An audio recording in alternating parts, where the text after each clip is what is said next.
Hello everyone. In the last class, we introduced you to the need of ensuring safety of non-structural components during an earthquake. We also learnt about different classification of non-structural components, where we classified them into building contents, appendages to buildings, and services and utilities.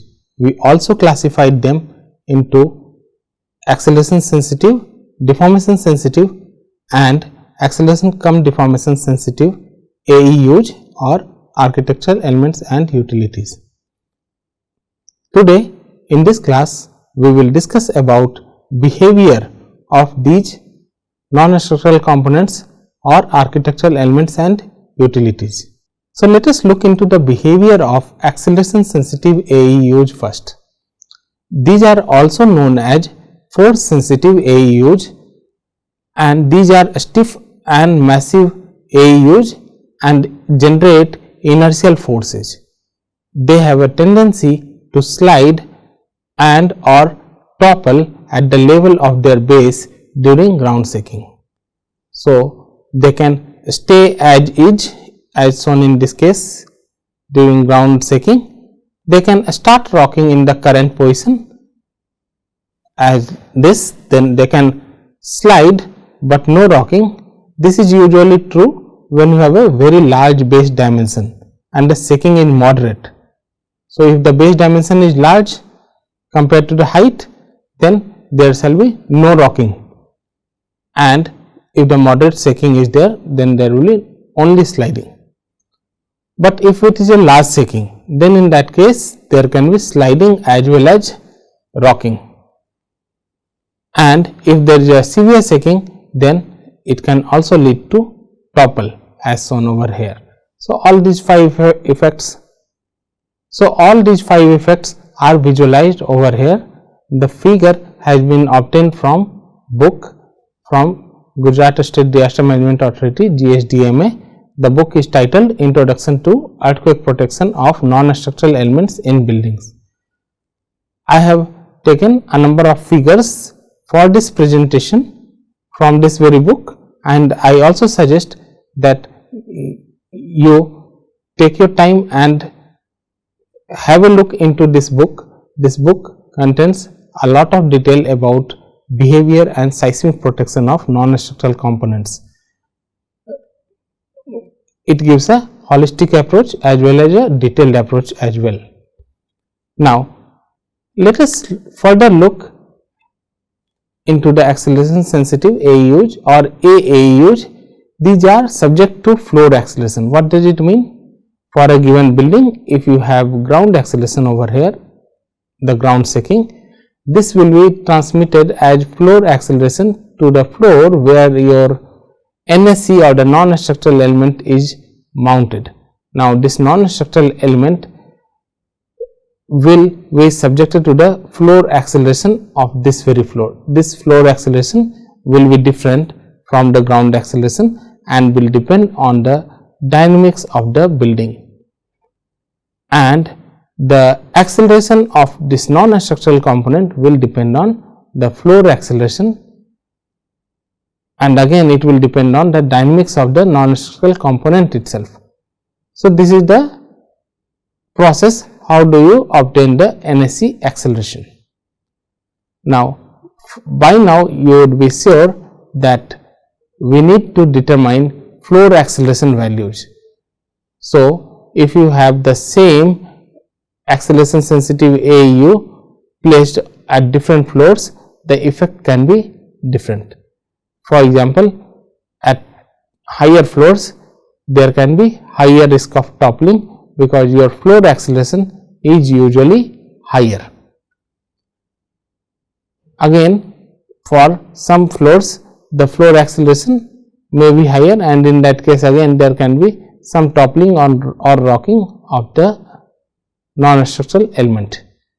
Now, let us understand the behavior of deformation sensitive AEUs, also called as DAEUs. These are also called as displacement sensitive AEUs and are usually flexible and long in shape. They also have differential axial lateral or combined axial lateral movement between its ends. They move or swing by large amount in translation and or rotation during ground shaking, as shown over here. We have a pipeline which is connecting all the floors. It may be a water pipeline or a sewage pipeline. Now, when the building undergoes lateral movement during an earthquake, then what does happen? This pipeline also tends to deform in that manner, but this is not a very deformable body and therefore can undergo some damage. Now, this is because of the differential movement of the points where it is connected. Let us see about its seismic behavior. Let us say we have a non-structural component over here, let us say a pipeline or something which is connecting two neighboring buildings. Then if we have the ground acceleration, the floor displacements will be varying for this building 1 and it will be varying for building 2 as well. Then these two floors will have different floor displacement, and because of this very pipeline may suffer tension or compression. Let us say that this point moves by 5 millimeters in this direction and this point moves by 10 millimeters in this direction. Then the relative displacement is 5 millimeters, which has to be accounted by this pipeline within this length. Now, how is it possible to achieve safety of such pipeline? By ensuring that there is flexibility at all these connections. We will look about this seismic protection as we proceed through this lecture. Here again, the electrical line which is going from the electrical pole to the building is again a non-structural element, and it again depends on the floor displacement. So, these are subject to differential floor displacement. DAEUs are subjected to differential floor displacement, and therefore we need to determine the floor displacement values. Here there is a pipeline, so the pipeline will be subjected to displacement which shall be equal to the floor displacement, right. So, we need to know this floor displacement values. Okay, once we have understood the behavior of AEUs and DAEUs, particularly during earthquakes, through these schematic diagrams obtained from the book by GSDMA, then let us try to understand how can we protect them. So, what we have understood that the rigid and massive non-structural components classified as acceleration sensitive AEUs typically tend to slide or topple or rock during the earthquake, but we need to keep them fixed to a place. We want them to be fixed to the place. So, what we are telling that the protection strategy is defiance. We do not want the movement triggered by earthquake to happen for acceleration sensitive AEUs. So, here the defiance is a strategy and we will anchor these AEUs properly. There are codes available which gives you how to design these anchor mechanisms. Now, when it comes to displacement sensitive or deformation sensitive AEUs, then compliance is a strategy. If we allow the pipeline to move in a manner which the building wants to move by adding flexibility into them, then the pipeline will not get damaged. So, here the compliance is a strategy that we are complying to whatever displacement earthquake is triggering into the building. So, we need to keep these AEUs unanchored, or we have to provide flexibility at the connections. We will look into them one by one.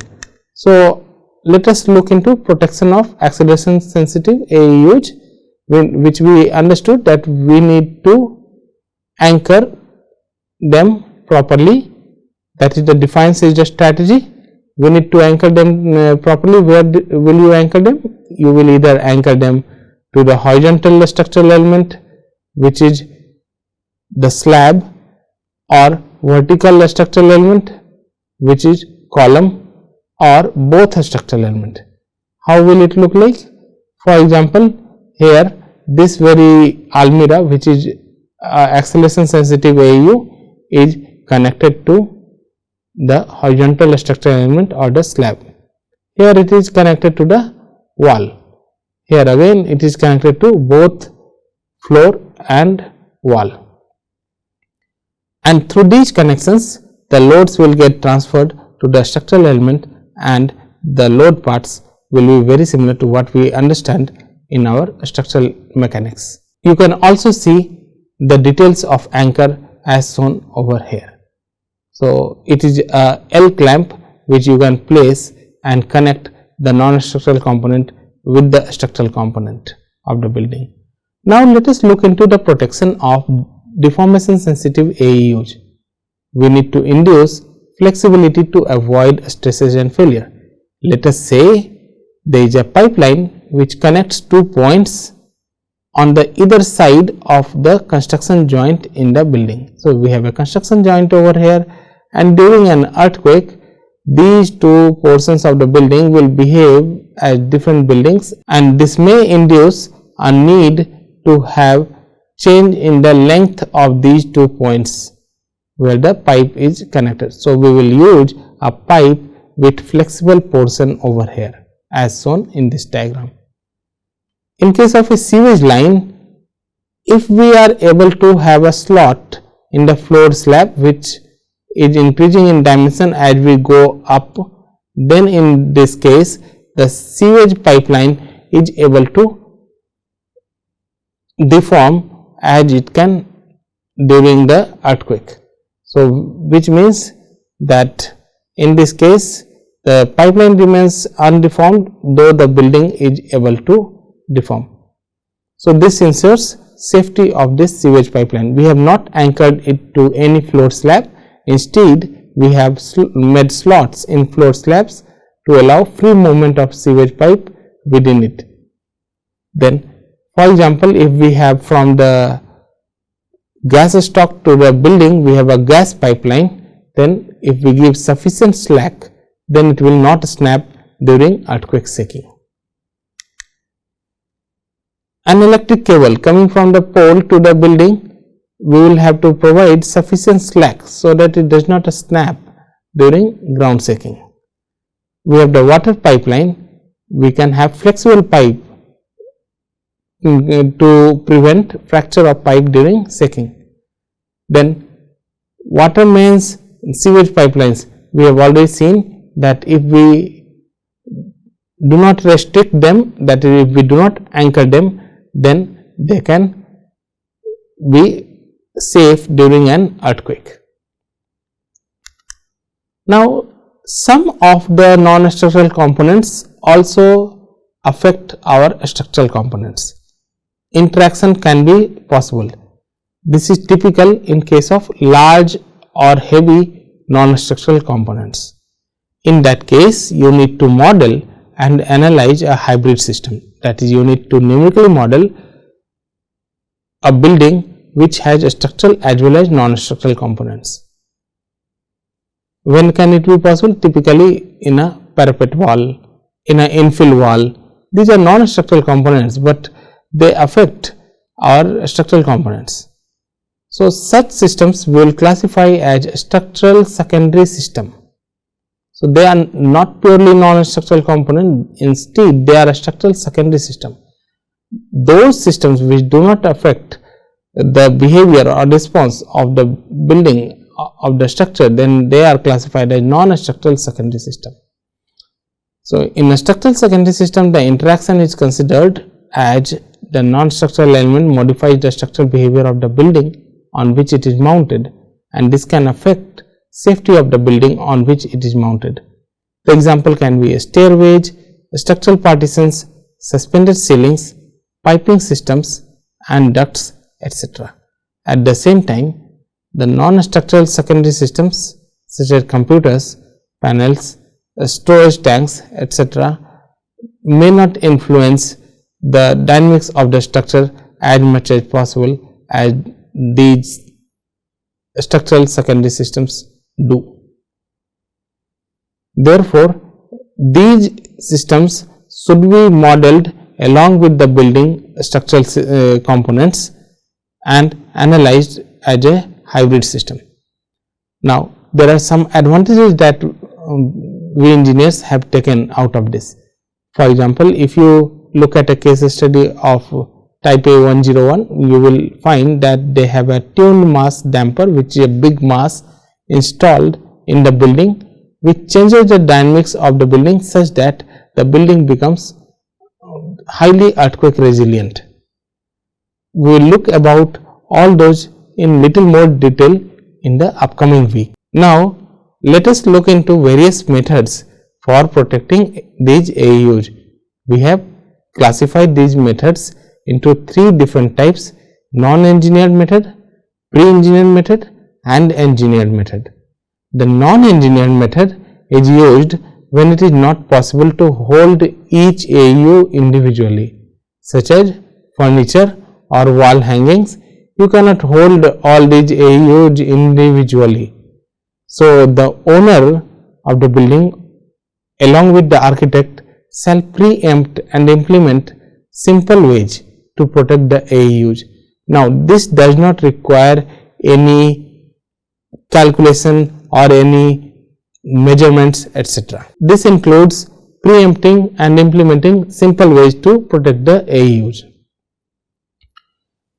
The second method, which is the pre-engineered method, is used when it is possible to hold each AEU individually and the AEU is made in large numbers in a factory. For example, refrigerators and washing machines. So, the manufacturer can provide you facilities to anchor them to the structural components in the given building.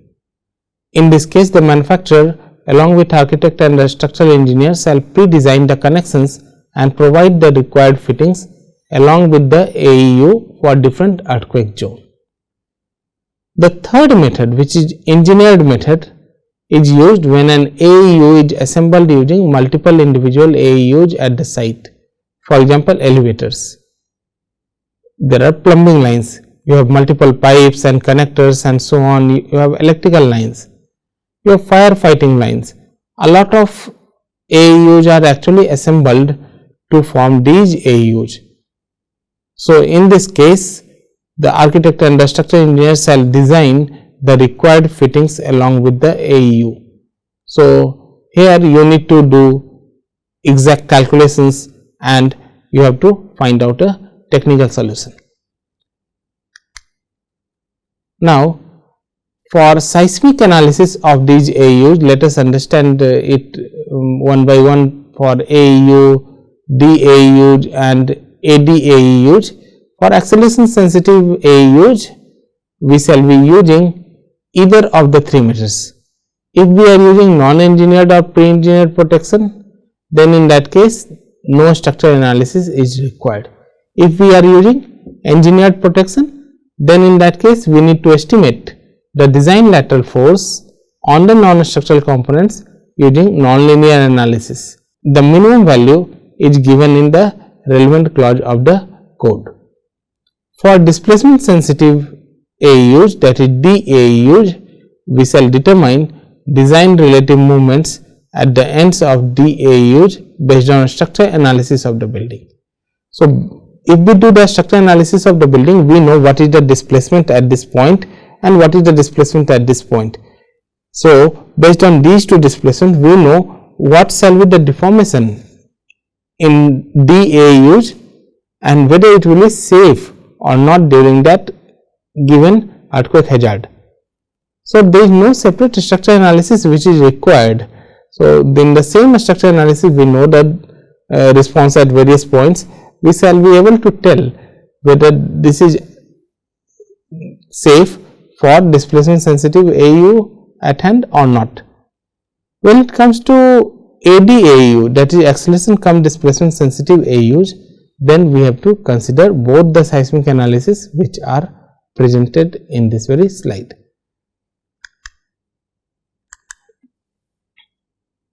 Now, after understanding the seismic analysis of AUs, let us understand the seismic performance objectives. How do these objectives differ for structural and non-structural components? On the right side, we have the structural elements.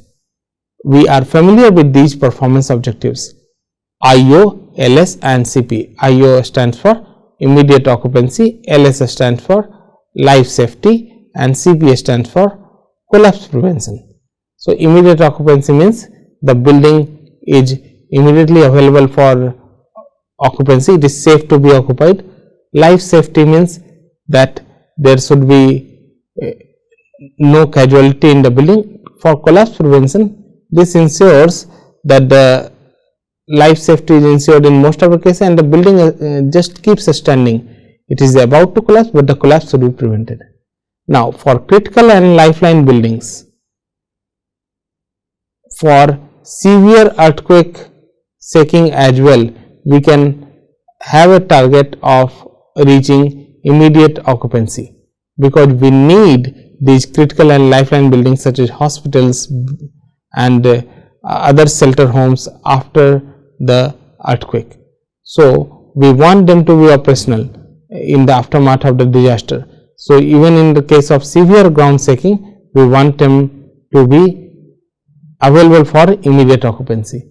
Now, when it comes to non-structural components, our performance objectives change, which are IU, DS and DC.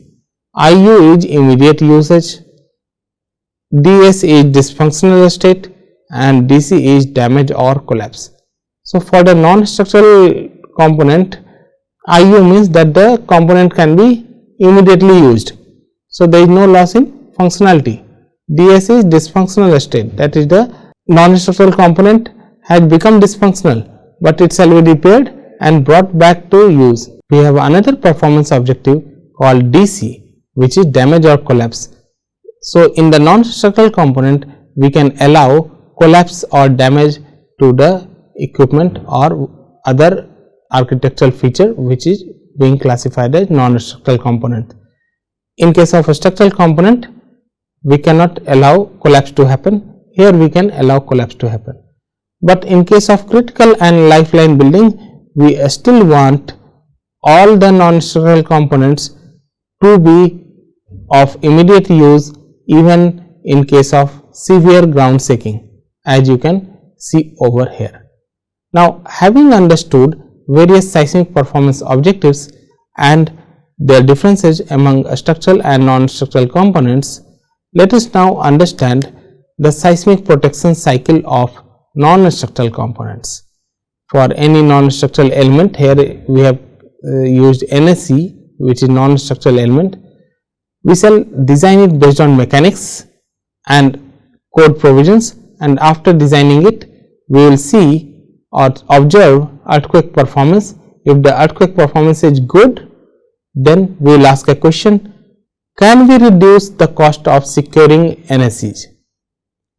If we can reduce, we will reduce it, come to an optimal solution, we will optimize design and installation effort, and then we will investigate how NSE can perform better.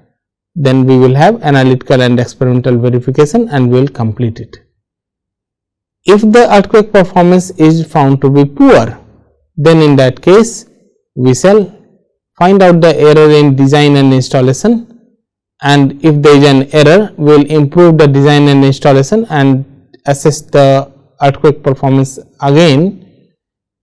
If there is no error in design and installation, then we will conclude that there is insufficient design provision and we will investigate why that non-structural component performed poorly, and this investigation will be depending on analytical and experimental verification.